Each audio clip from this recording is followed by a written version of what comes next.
Tēnā koutou, tēnā koutou, tēnā koutou katoa. Kia ora. It is such a privilege to be here today, and I can't even tell you, when I look around this room, the distinguished guests, the amount of talent, the amazing humans in one place is quite terrifying to be standing up here, quite frankly. But I thought I'd take this opportunity, and thank you, Mark, for the invitation, to tell you a bit about my journey since I've been an Edmund Hillary Fellow, which has been one of the most blessed things I have ever done in my entire life. So I'm part of the cohort 2, which is Piri Piri, which basically means coming together. And that would have been, I'm trying to think, 3-4 years ago now. It feels like a lifetime ago, not because of the fellowship, but because of everything else that's been going on in my life. Now, I'm a very passionate person, for those of you who know me. I blame it on my parents. I'm half Spanish and half French, and it's probably all that mixture of funky blood going on. So when I try to narrow it down to what is it that I'm really here on this earth to do, I kind of put it down to 3 things, as well as clearly my beautiful family and all that. I am passionate about human rights. I'm passionate about equality in the world. Nobody should ever, ever, ever have to stand on the margins of society. That's what gets me out of bed every single morning. But I'm also passionate about the role that technology can play in making our world a better place. And with a very long-standing career in the telecommunications world, where I have experienced very disruptive and fast-paced movement, there's a role for technology to play in how we do things for the better of this planet that we're on.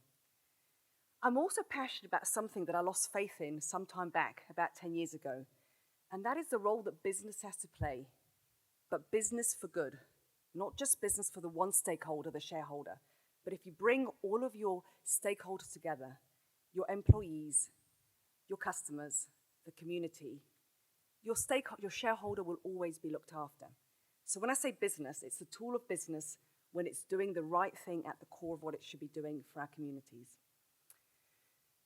So when I joined the fellowship, at the time I was maybe 6 years into the most incredible journey of my life, something that I feel very privileged to have experienced. And for those of you, and I know many of you in this room, have experienced coming through the doors of Kilmarnock Enterprises. So that would have been 4 years ago. So Kilmarnock is creating a world that values diversity. We exist to solve a problem in our society that is so horrific around how we value, don't treat people with disabilities.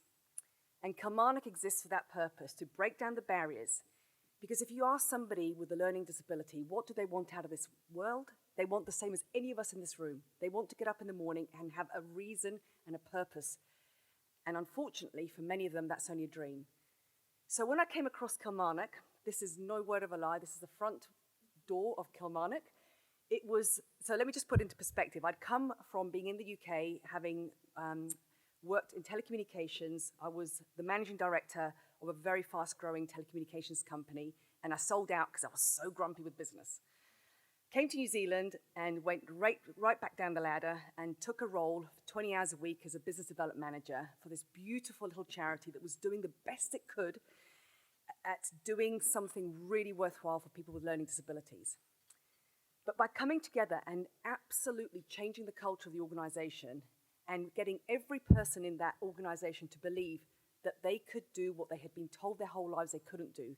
Because when you've spent the majority of your child and adulthood being told you can't, you start believing it. So we had to break down those barriers, strip it all away, and get people to believe that every one of us, whoever we are, whatever our challenges are, have something meaningful to bring. Together, we went from this to this. This is our base camp. And I have to thank, I think we only have one BNZ colleague in the room, but I have to thank the Bank of New Zealand who backed us and banked us. And this was a huge risk. So what this base camp has done is it's unlocked the potential for so many people. Behind this building, there's an enormous factory that is looking after organizations such as Fonterra, back in the day in New Zealand, not so much anymore, foodstuffs, sorry, I shouldn't say that, foodstuffs, Trade Aid, Nutrient Rescue, we've got Michael Mell in the room, and we are providing a service for organizations, but in turn giving an opportunity for people who otherwise would not have an option to work, the ability to learn and grow. Simultaneously to this, we have a training academy and we have a wellness program. So when we do all of this together and we provide an environment which is now first class, where people can come to work every day feeling so proud that they have something to give to society, this is when we start having the results you can't imagine. Within our first year in base camp, we had 30 people graduate from our Kilmarnock Academy with New Zealand qualifications. Out of these, 29 of them had never, ever received a single qualification in their lives because they had been told they were not able to be taught. They couldn't learn. And we showed them differently. So that's first year. By now, this photo would have probably about 65 people on there, a couple of years on. So it just shows that when you have such a strong sense of purpose and you believe in something so wholeheartedly, absolutely anything is possible. So what happened next is I went back to that business world that I said that I left behind because it made me really grumpy. And I have had the most phenomenal year of learning and growing in the last 18 months. So I've just finished yesterday with a position of working for Vodafone New Zealand as head of South Island, but more interestingly, head of digital innovation, which basically means I was responsible for the strategy and the execution of all of the disruptive technologies, Internet of Things, AI, augmented reality, machine learning, edge computing. I have had the time of my life. But do you know what I have done, which I'm so proud of, is I walked into this big corporate organization being me, not being the person who I thought they wanted me to be. And I had this amazing ability of attracting all the good people. So all of a sudden, within weeks of being there, we were no longer talking vertical markets. We were no longer talking, segments. We were talking impact areas. And we landed on 3.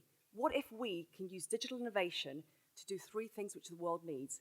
We can help environmental sustainability, we can help the well-being of our communities, and we can stay connected as people. So just really, really quickly, I could talk about this for hours, but I have just left. 2 incredible case studies of how technology can do amazing things if we use it in the right way. So Punakaiki wants to be predator-free by 2050. We have helped them by putting Internet of Things or IoT sensors into their traps, enabling them to do this in a way that otherwise would not be commercially achievable. They are going to now, they're well on the track and the path to be able to achieve this as a result of that. My single, probably biggest success that I feel at my short time at Vodafone again, was Fisher & Paykel Healthcare. This is where I talk about the fact that you have to all come together and understand that if there's a strong sense of purpose in what you're trying to achieve and you're doing it for good, it can happen. 2 large entities, Fisher & Paykel Healthcare and Vodafone New Zealand, both of them with large legal departments, both of them with different requirements in terms of commercials. But because we were doing something that's good for human being with this sleep apnea connected machine, which meant that practitioners can tell what's happening with their patients and diagnose and treat accordingly, but the collective data could start making groundbreaking changes in how we deal with this. It meant that we got it across the line. This was a multi-million dollar organization that's gone out globally.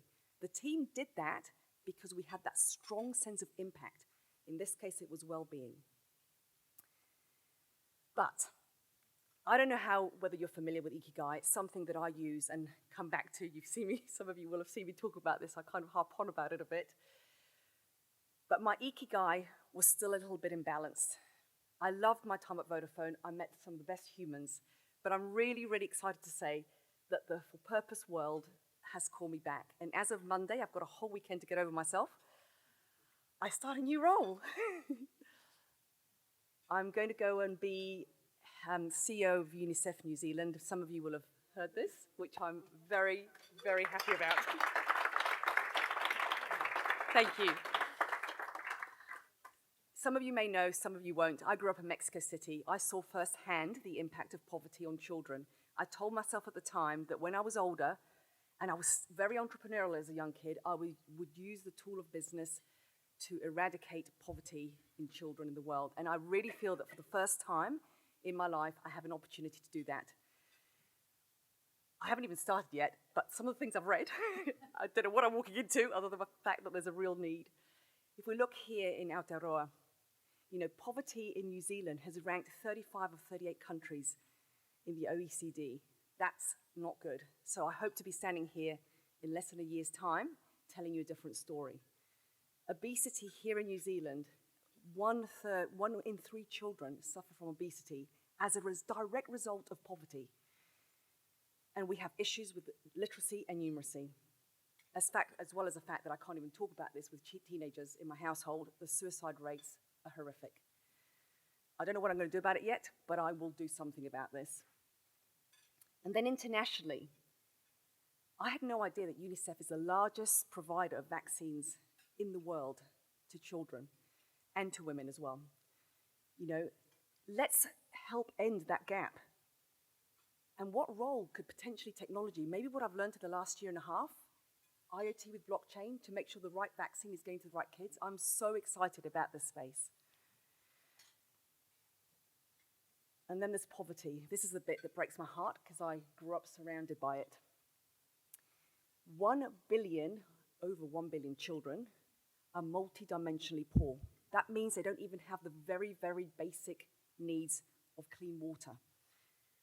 And unfortunately, the world we've heard about today, COVID-19, has added in that short time 150 million extra kids into poverty. Even in the world's richest countries, I've learned that 1 in 7 children are poor or living in poverty. I mean, it's unfathomable. Gets me quite overwhelmed, actually. And in the EU, now 1 in 4 of our children are living in poverty. And 2 times more children than adults are likely to live in poverty. These are facts I don't want to see. But I can't do this alone. It needs a whole village, a whole group of people like us in this room to do this, because I am just one person and I have a role to play. And this is my pledge to everyone today, is together let's come together and let's see what we can do. In the meantime, I've rebalanced my ikigai. I'm still a director of Kilmarnock. That's something that will stay close to my heart forever. I'm very proud of the role I play at the Bank of New Zealand as South Island Independent Chair. I'm a director of our Kina Foundation and have been for a number of years. That's where I met Anarchy, in fact. Clearly very proud of the fact that I'm an Edmund Hillary Fellow, and now embark on this new journey of Unicef. I'm just going to end on one very quick story. Huya, our beautiful Huya. I came to see you 4 months ago, and you asked me to draw how I was feeling. Do you remember? And I drew something that resembled a bit like this. Do you remember? And then you said to me, what do you want to feel like? Draw what you want to feel like. And I drew something a bit more squidgy around the edges. It's probably a sign of the age I'm going towards. But the mindset I want to be. But do you know what I've realized? This is what I want to be. I want no boundaries. We've heard today, I have outrage, and I have optimism in equal and full measures. I don't want any boundaries, because without boundaries, anything is possible. And that is how I stand here today feeling, which is very different to how I was feeling the day that I came to see you, when I was all jagged at the edges with incredibly sharp boundaries. All I can say is, kia ora, and I'll need every single one of you to help on this journey. Thank you.